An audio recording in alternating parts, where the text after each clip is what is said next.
welcome back my YouTube channel. Jangan lupa subscribe, like, comment, and share ya. Oke, next.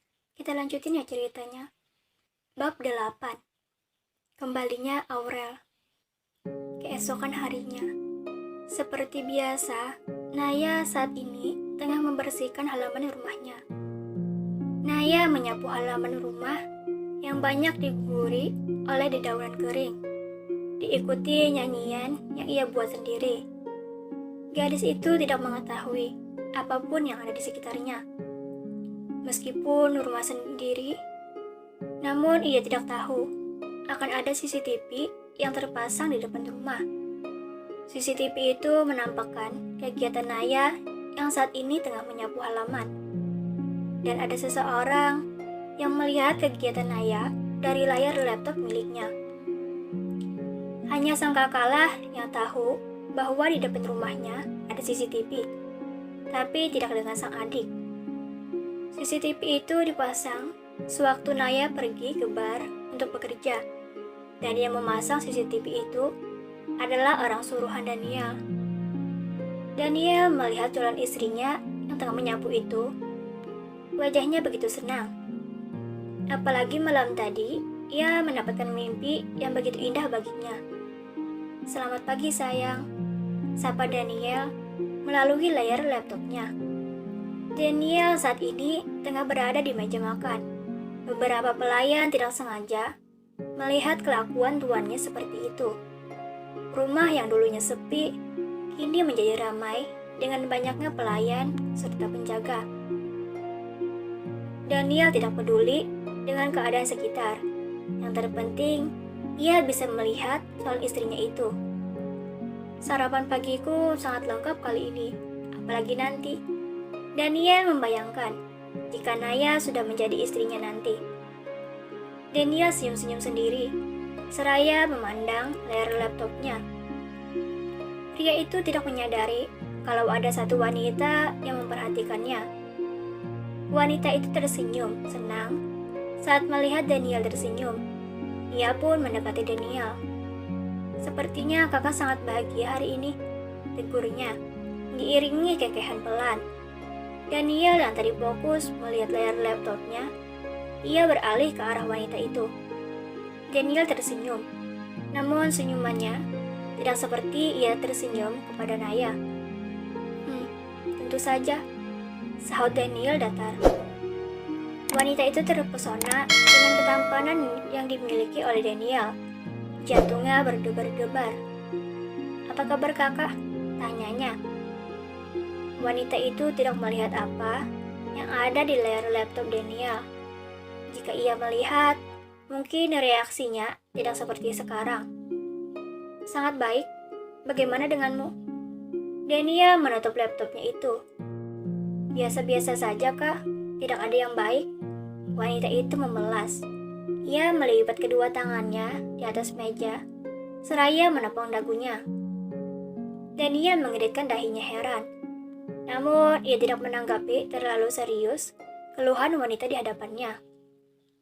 "Kapan kau kembali dari Amerika?" Daniel menyerup kopi miliknya. "Tadi malam kak, kuliahku libur, makanya aku pulang." Wanita itu bernama Aurel Kendrick.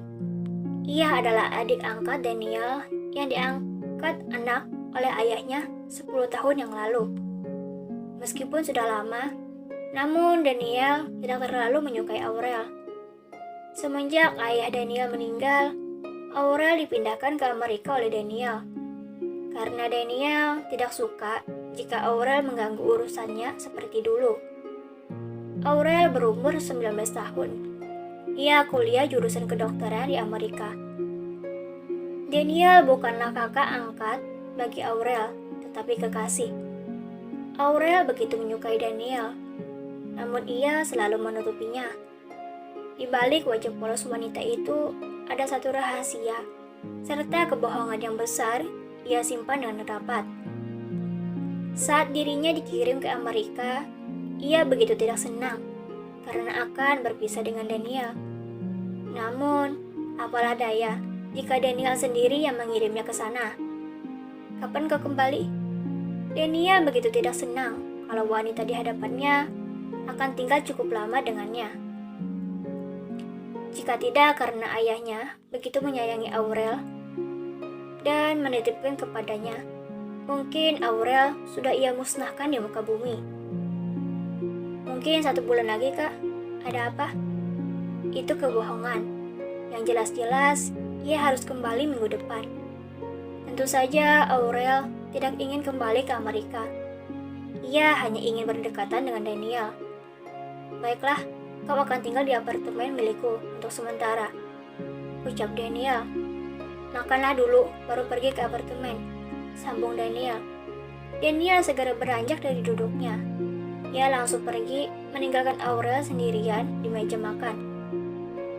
Aurel tidak masalah kalau Daniel meninggalkannya.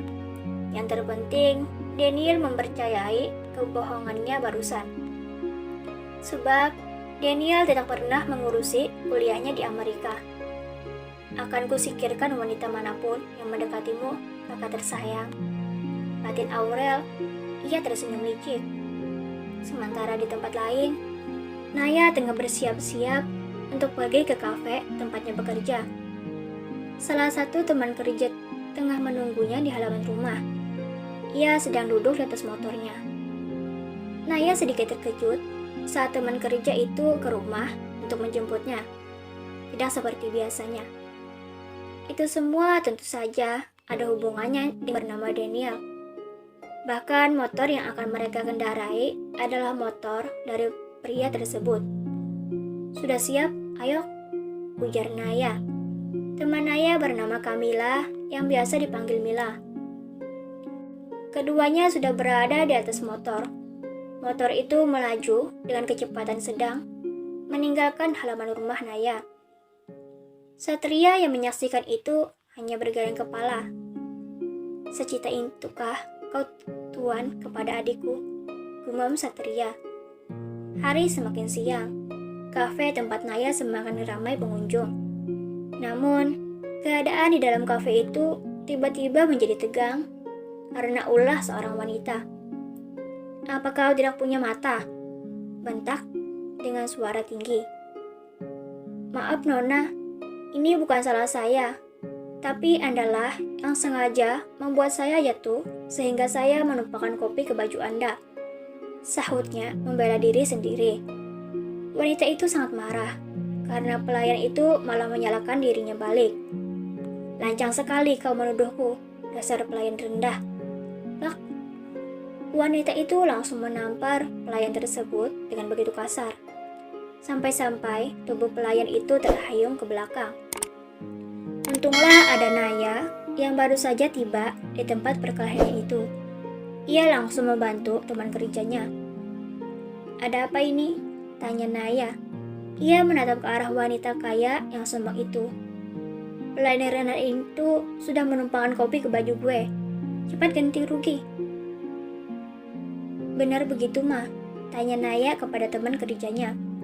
Ia langsung saja bergeleng. Keadaan pun semakin membingungkan. Banyak yang menonton kejadian itu. Mereka tidak ada yang bersuara. Tunggu sebentar, Nona. Naya pergi meninggalkan kerumunan. Naya pergi ke ruang pemantau CCTV untuk melihat kejadian sebelumnya. Ia melihat dengan jelas kalau yang salah adalah wanita sombong itu, di mana wanita itu dengan sengaja menghalangi jalan Irma. Kau sendiri yang membuat masalah, Nona, ucap Naya bergeleng kepala. Naya memindahkan bukti itu ke laptop kecil untuk dibawa keluar dan dipertunjukkan kepada semua orang. Maaf Nona, coba diingat-ingat lagi siapa yang salah. Karena saya mempunyai buktinya. Naya dengan tenang mengucapkan kata-kata itu. Ia mengancam dengan cara halus. Namun, ancaman dari Naya mampu membuat wanita sombong itu terdiam. Ia menatap Naya dengan kesal. Kemudian wanita itu langsung pergi dari kafe. Para pengunjung yang melihat wanita itu pergi setelah diancam langsung memberi cibiran pedas.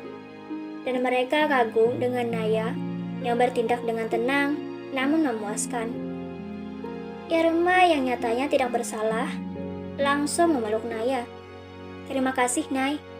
ucapnya. Naya terkekeh. Ia membalas pelukan dari Irma. Terima kasih, jangan lupa subscribe, like, comment, and share ya. Dadah.